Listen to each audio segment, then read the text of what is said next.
Hi, this is Venkateshwarlu Kotagiri. Today I am presenting the paper FailureSense, detecting sensor failure using electrical appliances in the home. This paper was originally presented by Sirajum Mudir, John May Stankovic, both from the Department of Computer Science, University of Virginia. I am also leaving a link to the original paper at IEEE site on the slide. One disclosure: I have used a couple of images from the original paper in this presentation. In this presentation, first we are going to discuss the problem this paper is trying to address, current state of the art solutions that are available, then the solution proposed by this paper to address the problem, and finally we will discuss the experimental setup and test results of the solution presented in this paper.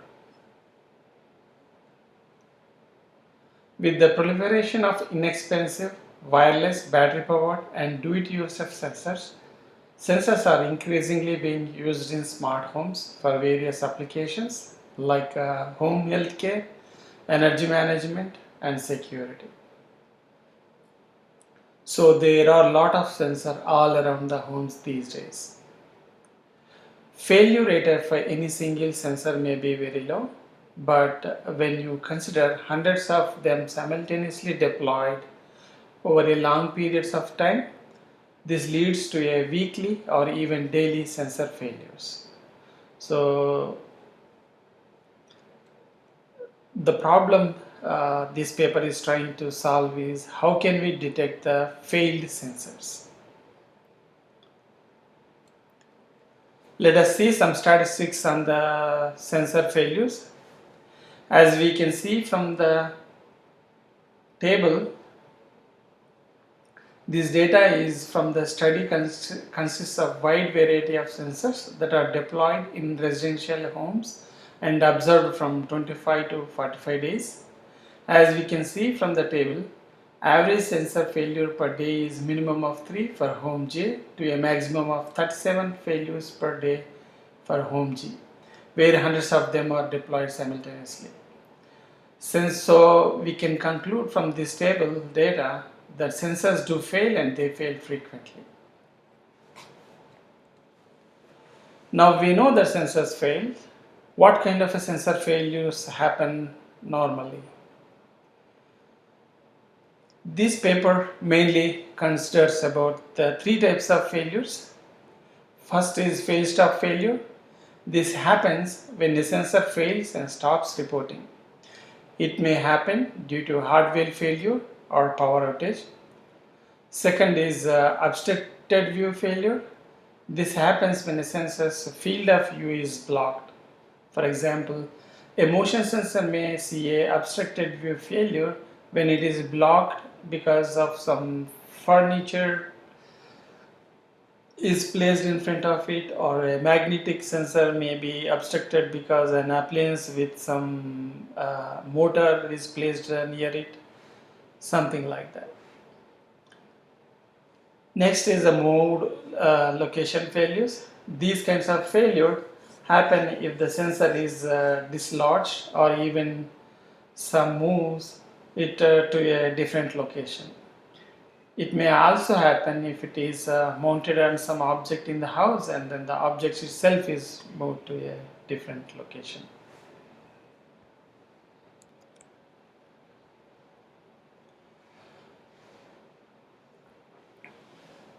Let's look at their approach. It has a two-step process. First, they build a model by learning the regular behavior of the sensor with respect to the activation of the electrical appliances. Then in the inference mode, monitor the sensor behavior continuously and alert when there is a deviation from the regular behavior. Authors of the paper make few assumptions here. One, sensors not failed during the training period. Sensors and electrical appliances are stationary during the Training period. Well, some can move, but at least some in the each room do not move.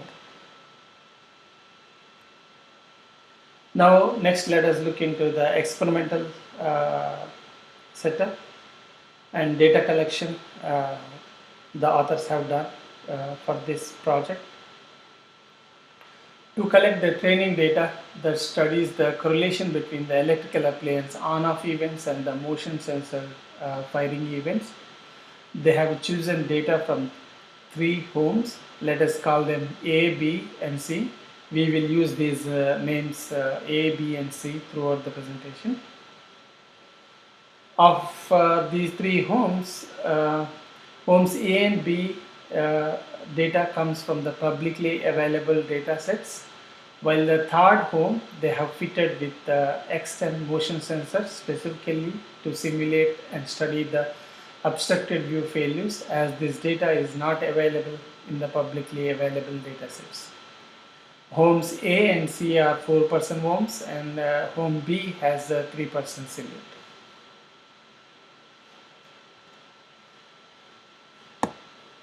Here is the table that is showing the various sensor details at various homes.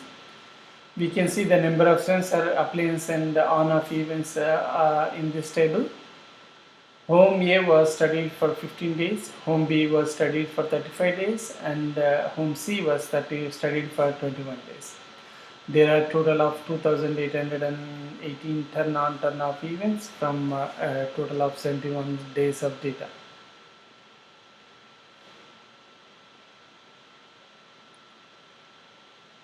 To characterize the sensor firing pattern with respect to appliance usage, they have defined 3 parameters: IA, IB, and a window.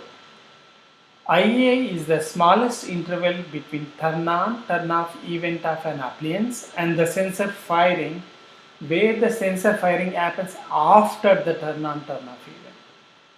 So A represents the after the firing of the sensor, after the turning off event basically.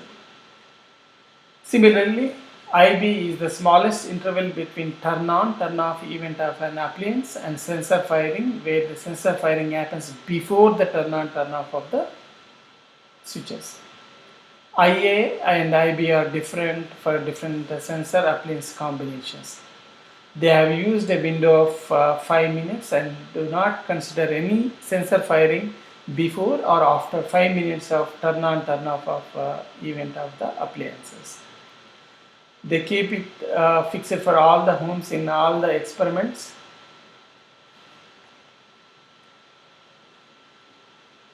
Capturing regular intervals is a challenging, as sensor appliance pair can have multiple regular intervals.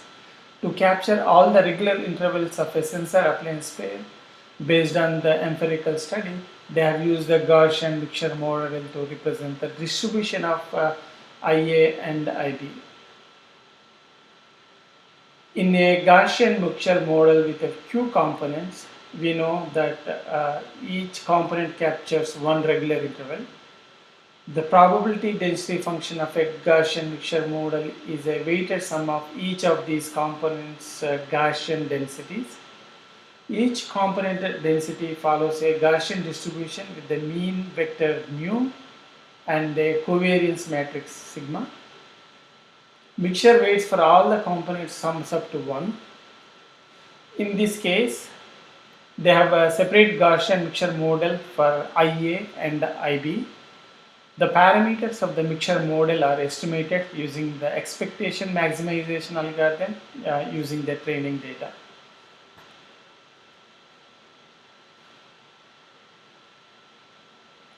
Now let us see how the failure detection is done. Once the model is built for a regular behavior of the sensor firing during the training phase, it can now be monitored in online mode or inference mode for detecting the sensor failures. For this, sensor behavior appearance in terms of IA, IB are monitored and report failure when deviation is observed from the distribution according to the some thresholds. There are like 4 steps to this process. One is appliance monitoring. For the selected appliance, it is monitored when appliances are turned on or off. Then each sensor is monitored. When a selected appliance is turned on, it is monitored the sensor firing of the associate sensor within the duration, basically within that 5 minutes duration which we discussed in the previous slide. The probability computation is the next step. Based on the appliance usage and sensor firing, probability of sensor being failed or sensor is working fine is calculated. Finally, a decision is made on those based on those probabilities. If these probabilities are above certain threshold value, then it is detected as a failed sensor. So threshold selection makes a very important role in this model. All performance of the model largely depends on how well you selected these threshold values. They have chosen like a total of 6 threshold values. I would say like 3 for the to detect when the sensor is failing, and another 3 for when the sensor is working fine. They call them like threshold A low, threshold B low, and a N. If the probability of PA is less than TA low and the probability of PB is less than PB low continuously for N times, then the sensor is reported as faulty. Similarly, if the probability A is more than PA high and the probability PB is more than PB high for more than M times, then it is reported that sensor is working fine. So when we increase the N, latency to report the failure of the sensor increases and the fewer number of failures are reported. This decreases the recall to detect the failure, however it will increase the precision. Also, when threshold TA low and TB low increased, failure reporting rate will increase. That will increase the recall and reduce precision. To come up with the proper threshold values, authors have computed the mean and standard deviation of PA, PB values. And while changing the N value from 1 to 4 and PA, PB values between mean and standard deviation, they analyzed and found that when N equal to 3 and PA, PB are set to mean minus 2 times the standard deviation, that gave them the good results. Similar analysis can be done to come up with the TA high, TB high, and M values to detect and report if a sensor is working fine. Now let us look into the evaluation of the model. Evaluation of FailureSense was done using data collected from the 3 real homes we saw before. Instead of deploying the failures in another home after a training period, authors have chosen to do post-facto analysis using MATLAB. So the implementation of FailureSense is a MATLAB program that analyzes the collected sensor data and reports failure using a strategy that we discussed in the previous slides. This also implies that FailureSense is agnostic to the purpose of sensor deployment and the applications that are using this sensor data. Evaluation metrics used in this paper to find the performance of the solution are precision and recall. When a failure or a working fine is reported from the FailureSense, It will be compared with the ground truth value and figured out if it is a true positive, true negative, false negative. Based on the precision and recall values, based on those precision and recall values are calculated. As we know, precision is true positives divided by the sum of true positives plus false positives. Recall is the true positives divided by the true positive plus false negatives. As we can see it on the chart, this chart shows the precision of the fail-stop failure from this experiment. Authors have evaluated it on all the sensors of all the 3 homes containing 28 sensors. They have done 3-fold cross-validation for the evaluation. For homes A and C, they train on 10 days of data and test on 5 days of data. For homes B, they train on 24 days of data and test on 11 days of data. The reason for using only 5 days of data from the home C is because sensor views were obstructed at the 10th day to evaluate the obstructed view failure.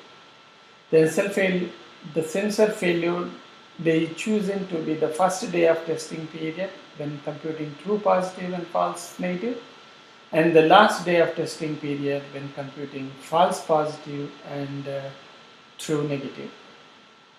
Whether it is the first day or the last day, they randomly choose 100 timestamp within the day, fail the sensor at these timestamps, and show the average results. The average precision is 86.87%. The recall is 100% for all the sensors except the sensors F1 and F2, for which it is 0. The average recall is 92.86.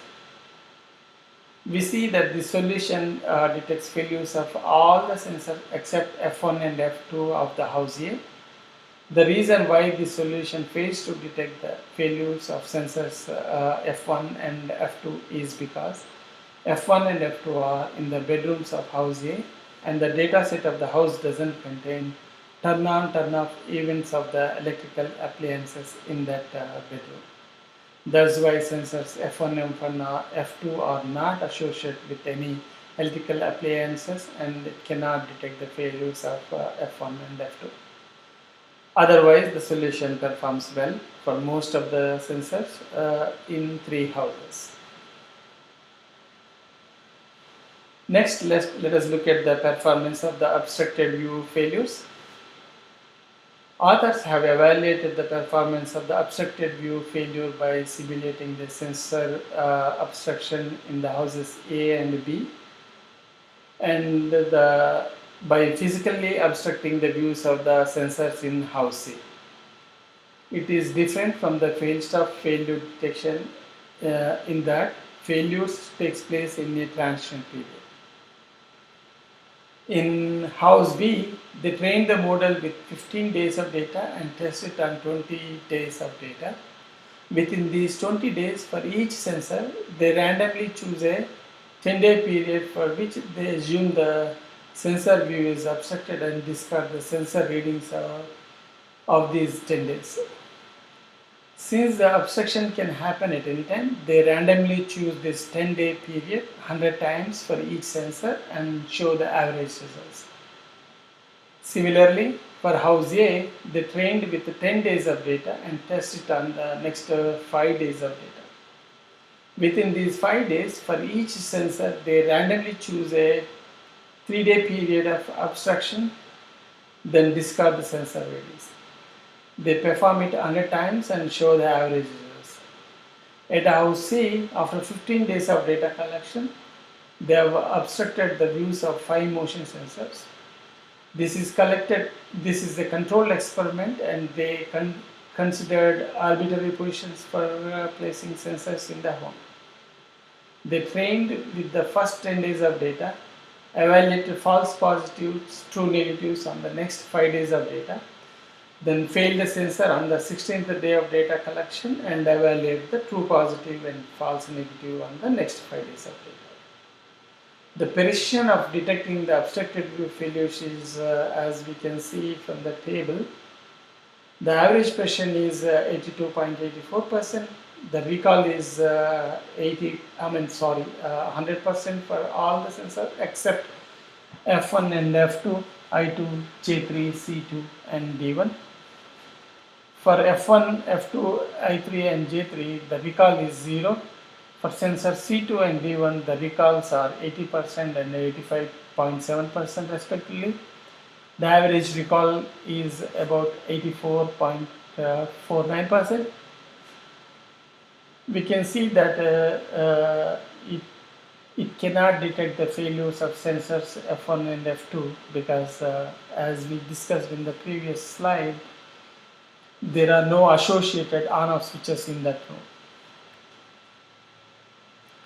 Next, let us look at the performance of the mood location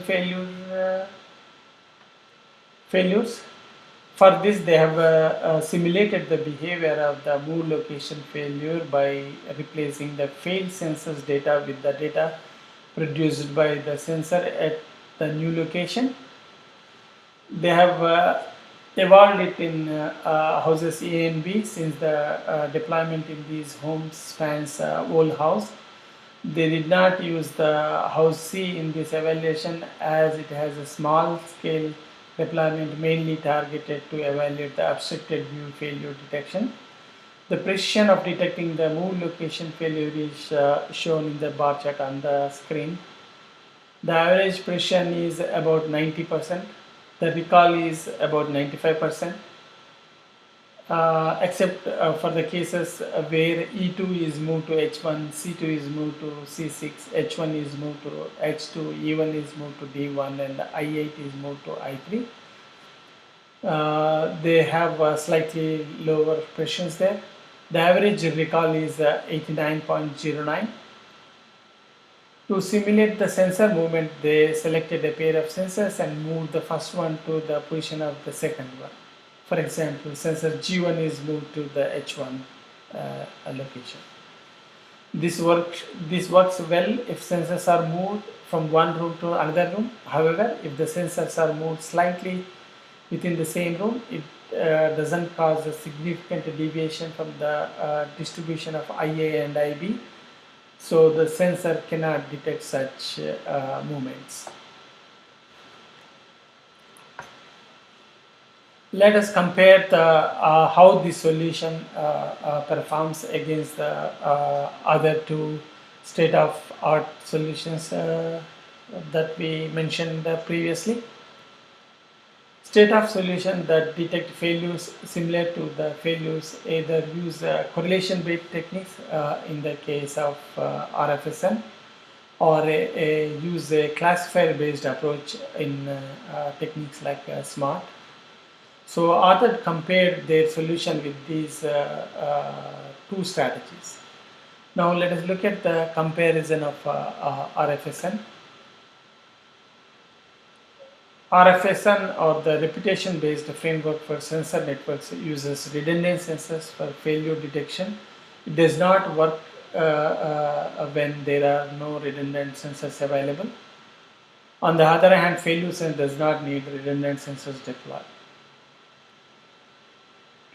Authors also evaluated both of them when multiple sensors fails simultaneously. For this, they have chosen house A where 15 motion sensors are deployed. They have varied the number of failed sensors from 1 to 15 and run the experiment 100 times and show the average of 100 average percentage of sensor failures detected by both the algorithm. As we can see from the bar chart on the screen, FailureSense fails to detect the failures of F1 and F2 sensors, where RFSN fails to detect the failures when all the redundant sensors also fail. It shows that FailureSense maintains an average of 86.69% sensor fail detection across all the failed stop failures, whereas RFSN performance degrades when more sensors fail simultaneously. Next, let us compare with SMART. Smart solution requires activity labeling for each house to understand how each sensor relates to each other's activity, which needs a lot of training effort. Failure sensor does not need activity labeling, so less training effort. Also, smart requires training of different classifier instances for all the possible combinations of sensor failures, because different combinations of sensors of failures affects classifier instances differently. This creates a scalability issue for the smart solution. FailureSense overcomes this limitation as it doesn't need different training instances to detect the different combinations of sensor failures. Let us discuss the solution from different aspects of like training effort, failure detection latency, smart energy meter requirement, results from actual smart energy meter, dependency on the human behavior, and how we can generalize this solution to other types of sensors. With respect to training effort, to train regular appliance sensor behavior and build a model, authors learned that it need to collect at least data for 10 to 15 days of data, and also for each switch they need to see 30 to 40 turn on turn off events. For the failure detection latency, the failure detection latency depends on the appliance selection, frequency of appliance usage, and the selection of threshold values. The average median latency for detecting these three types of failures is approximately 22 hours. This is reasonable for many applications, including remote health monitoring and energy management solutions. Also, this solution has a requirement to have a smart energy meter. Authors are using the smart energy meter to detect the on-off events of the appliances. Also, they assume that the smart meters can detect with 100% accuracy. In reality, they may be about 93% of the time they can detect it, right? But that is good enough for this type of application. Also, this solution depends on the human behavior, and if someone turns on the lights and they never turn off, then this solution cannot work. But as we can see from the two data sets that are publicly available, or even in the third house where they have set up the experiment, the humans seems to be regularly turn on and turn off the switches. So it is reasonable that people will turn off if they have turned it on at some point. So this looks like a reasonable assumption. And next, authors think that this solution can be used in various other type of sensors. Although we have seen that they have done this experiment using the motion sensors, they think it can be extended to other sensors like light sensors, acoustic sensors, and water mixture sensors. So, in conclusion, this solution detects all types of failures. This is the first to detect failures without sensor redundancy. It can be used in most common types of sensors used in the smart homes. Thank you for watching this presentation. Please leave the comments below if what do you think about it. Thank you.